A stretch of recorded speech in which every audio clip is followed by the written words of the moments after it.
ரஷ்யாவிடம் காசு கொடுத்து ஏன் எண்ணெய் வாங்குகிறீர்கள்? காசே வேண்டாம், எங்களிடம் கச்சா எண்ணெய் வாங்குங்கள். காசுக்கு பதில் இந்த உதவியை செய்யுங்கள். இந்தியாவுக்கு ஆஃபர் கொடுத்த கானா நாடு. புதுடில்லியில் நடைபெற்ற சர்வதேச சூரிய சக்தி கட்டமைப்பின் 8வது மாநாட்டில் கானா நாட்டின் எரிசக்தித்துறை அமைச்சர் ஜான் அப்துல்லாய் முக்கியமான கருத்தை தெரிவித்துள்ளார்.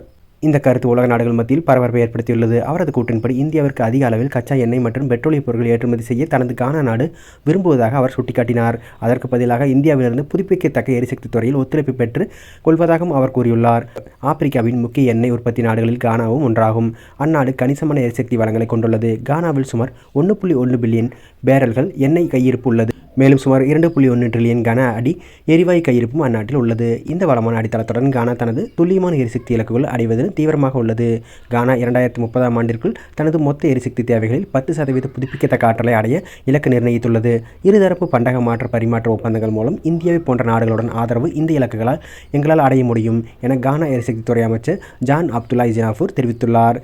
சர்வதேச சூரிய சக்தி கூட்டமைப்பின் மாநாட்டில் பேசிய அமைச்சர் ஜான்ஃபூர் தூய்மையான ஆற்றல் மற்றும் உள்ளடக்கிய வளர்ச்சியில் பயனடைய இந்தியாவுடனான ஒத்துழைப்பு ஆப்பிரிக்கா வலுப்படுத்தி வருவதாக குறிப்பிட்டார். உலகின் சூரிய சக்தி திறனில் 60% ஆப்பிரிக்கா கொண்டுள்ள நிலையில் இந்த துறையில் இந்தியா அளிக்கும் ஆதரவு முக்கியமானது. கானாவில் நிறுவப்பட்டுள்ள இந்திய நிறுவனங்கள் ஏற்கனவே மின்மாற்றிகள் மற்றும் மீட்டர்களை தயாரித்து வருகிறது. இது உள்ளூரில் வேலைவாய்ப்பை உருவாக்கி கானாவின் பொருளாதாரத்தின் மதிப்பை கூட்டுகிறது. இந்தியாவுடனான ஆழமான கூட்டமைப்பை கானாவின் பசுமை எரிசக்தி மாற்றத்தை விரிவுபடுத்த உதவும் என்று அமைச்சர் ஜினாஃபூர் நம்புகிறார். இந்த நெருங்கிய ஒத்துழைப்பு இரு நாட்டின் தேவைகளை பூர்த்தி செய்யும் என நம்பப்படுகிறது. இந்தியாவுக்கு கச்சா எண்ணெய் தேவை. ரஷ்யாவிடமிருந்து வாங்கினால் அமெரிக்கா கோபம் கொள்கிறது, கூடுதல் வரி விதிக்கிறது. எனவே ரஷ்யாவிடம் எண்ணெய் வாங்குவதை குறைத்து கானாவிடம் வாங்கினால் பணம் கொடுப்பதற்கு பதிலாக அந்நாட்டிற்கு எரிசக்தி துறையின் கட்டமைப்பை வலுப்படுத்தி கொடுத்தால் போதுமானது.